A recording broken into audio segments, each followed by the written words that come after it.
On commence la revue de presse avec cet article du quotidien Les Échos. Ban Ki-moon conforte le Maroc, nous apprend le journal en une. Le Conseil de sécurité de l'ONU statuera le 28 avril sur le mandat de la MINURSO qui arrivera à échéance le 30 avril. Le secrétaire général de l'ONU réitère son appel pour un dialogue en vue d'une solution politique au dossier.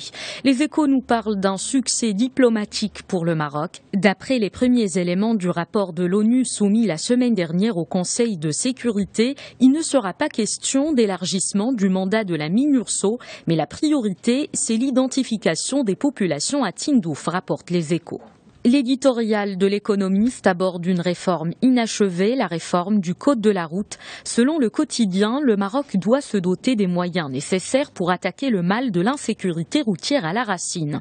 Il faut associer une expertise pluridisciplinaire et autonome capable de traiter les nœuds des responsabilités. Si l'Économiste s'intéresse à la réforme, Challenge nous appelle à chercher les causes de cette situation dans nos mentalités. Pour l'hebdomadaire, le facteur humain reste prépondérant dans l'acte non intentionnel de donner la mort à des innocents. Les accidents de la route coûtent environ 25 milliards de dirhams annuellement à l'économie nationale.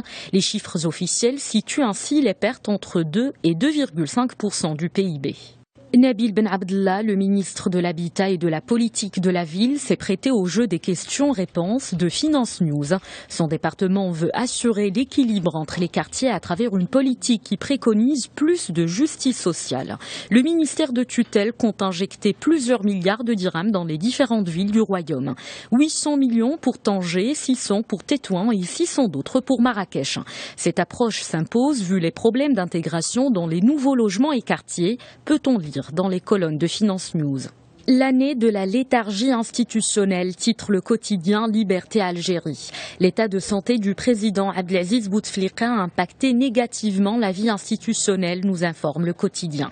Aujourd'hui, il aura consommé la première année de son 4e mandat d'affilée à la tête de la magistrature suprême.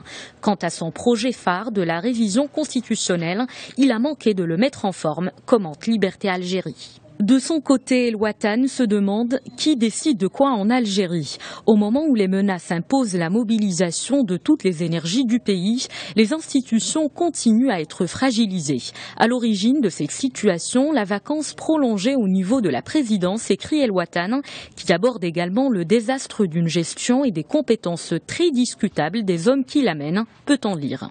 Le Monde revient sur le harcèlement de rue. La plupart des passagères qui attendent leur train de banlieue gare du Nord à Paris l'ont vécu, peut-on lire sur les pages du journal. Pour sa part, le Haut Conseil à l'égalité entre les femmes et les hommes demande la quantification du phénomène, car à l'heure actuelle, les études se concentrent sur les plus graves violences. Le Conseil appelle les sociétés de transport à tester des solutions expérimentées dans plusieurs pays, à commencer par l'adaptation des systèmes d'alarme, rapporte Le Monde. La reprise sans la confiance, titre Courrier international. L'hebdomadaire s'intéresse à l'économie française. Elle connaît un timide rebond après 3 années difficiles. 3 années marquées par une croissance située entre 0,3 et 0,4%.